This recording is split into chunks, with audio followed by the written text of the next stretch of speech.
Hey everybody, this is Daniel. And Brennan. And we were talking last weekend about Canon and Nikon and Sony and everybody.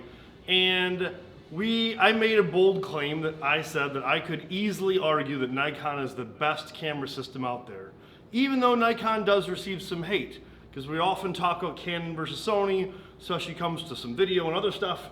But Brennan and I were discussing, and I figured it'd be fun to share our little battle discussion on the really solid argument of how Nikon could be argued to be better than everybody else. What do you think my success rate is going to be? It depends who you're asking, man. If you're I'm asking you. You're asking me. What do you think my percentage of being able to convince you that Nikon is a better system overall than Canon and Sony? Like 35. You're telling me there's a chance. Okay, my first argument is going to be based on lens mounts. Okay. Since 1959, how many mounts has Canon had? Since 1959. Yep. 3? 5. 5. You know how many Nikon had? 1. This Nikon mount has been the same mount from 1959 when this camera was produced. They made it with 2 different pentaprism mounts, 1959 all the way to 2023, 1 single mount. Canon has had screw mount, R mount, FL mount, FD mount, and EF mount.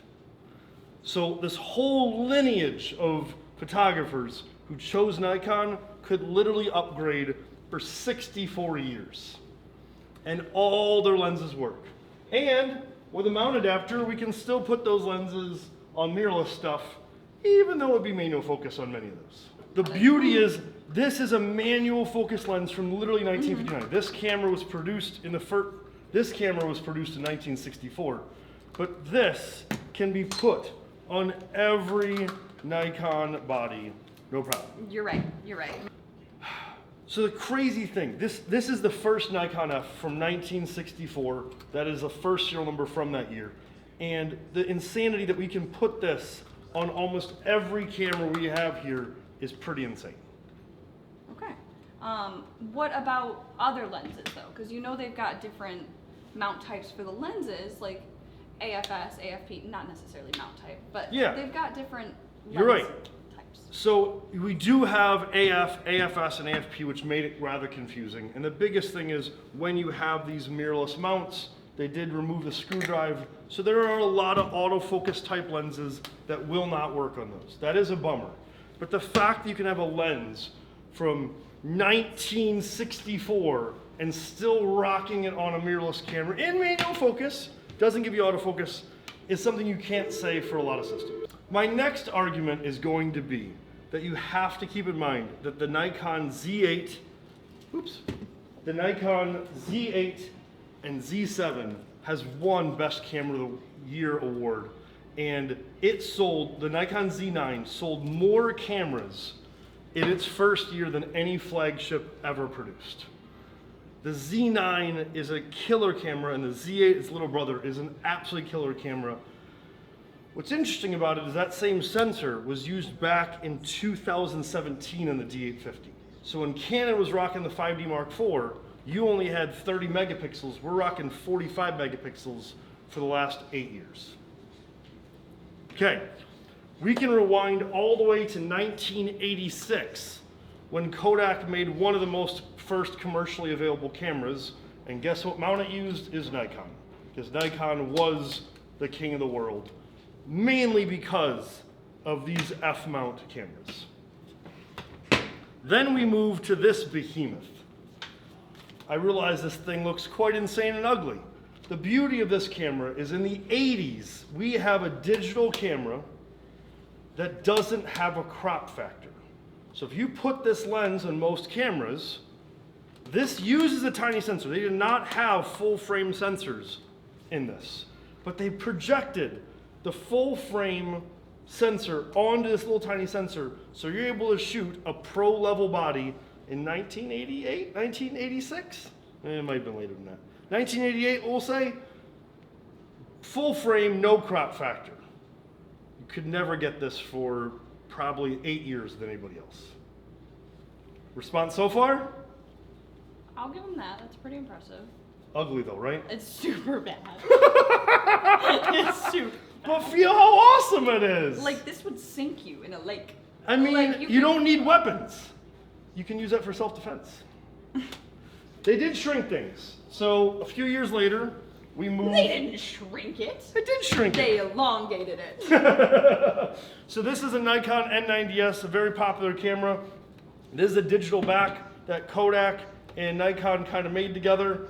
And we actually have a relatively normal sized body with a giant brick on the bottom. Normal. Listen, you compare it to this, it's a little crazy. God, I held newborns smaller. Okay, so how about then we move to this camera? How about we talk, I'm missing a camera. Here we go. How about the Nikon D1? How's that feel for you, control-wise? Better. Yeah, pretty. First digital SLR made in-house. Before, you had companies like Canon and Fuji and others who were working with Kodak. Weird thing with this camera is you would actually have to send this to Nikon and this to Kodak to get repaired. They did not repair it in one place. Oh, God. This is the first camera made in-house. This was made before Canon made one or anybody else. The first digital SLR made in-house is the Nikon D1. Okay.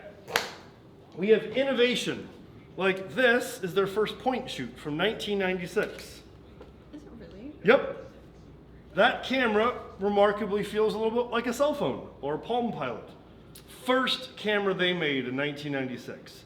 I'm not going to say it's the best camera in the history of the world, but it is small and pocketable and remarkably looks like this thing. Okay. I love her.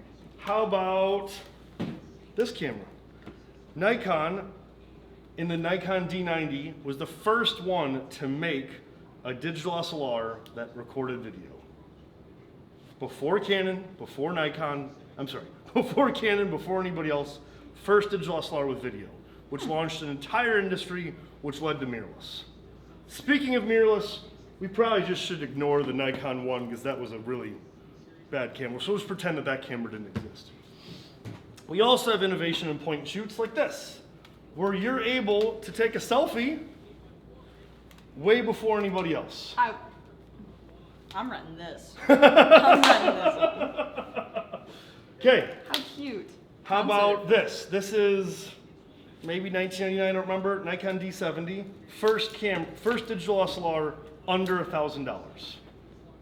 Before that, you were spending $1,500, $2,000. Some of these were like $8,000. First camera under $1,000.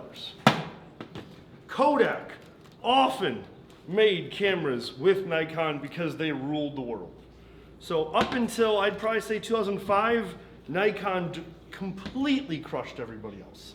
When I got into Canon in 2005, 2004, all my photography people made fun of me that I didn't have a real camera because it wasn't Nikon. Which is kind of secretly why I used to hate Nikon, but Nikon, I would argue, is still the best. Other Nikon cameras made with Kodak. This is one of the most crazy cameras ever made. This is a Nikon F5, which is still a killer camera. You want to talk about a behemoth of a camera. That thing was super fast, was the last camera they actually made. And then a weird little brother of that is this one. That used APS film. What? Yep, APS film. So I got full frame and APS film all wrapped up in it. And then I think my last argument would be is not only were they first, okay, what other first did we miss? Nikon F, first camera to have 100% viewfind coverage looking through the viewfinder.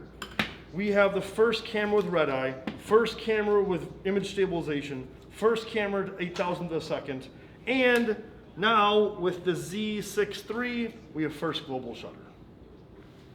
So, in review, we have single camera, single mount for 64 years, a gazillion firsts, a lot of amazing cameras, minus this one, which we'll ignore again.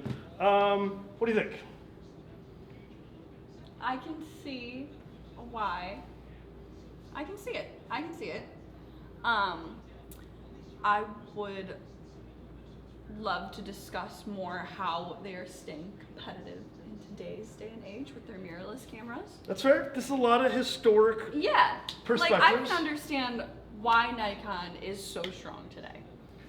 So, and they are. They still have a diehard market. Canon Yeah. and Sony definitely can be a little more innovative, but they were also the first ones to allow people to use third-party lenses outside of Sony. So you buy Canon, you're stuck with what? One Sigma RF lens? We have plenty of lenses made by Tamron and Sigma for Nikon. Nikon does focus on a lot of things. Oh, I have one last thing to show you. This would be great way to end.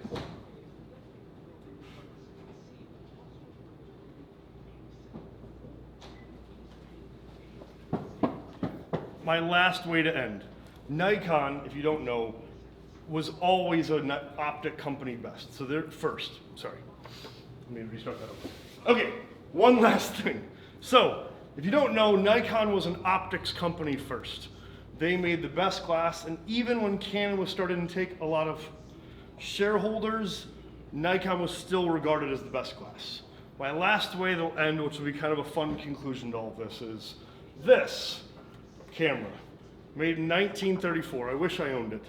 This is a Canon camera made in 1934 when they didn't make lenses, and Nikon didn't make cameras. So this is a Canon camera with a Nikon lens, Hasa Canon, I believe is how you pronounce it. So there's my conclusion. So did I succeed in proving that Nikon, historically as a camera company, is better than Canon and Sony?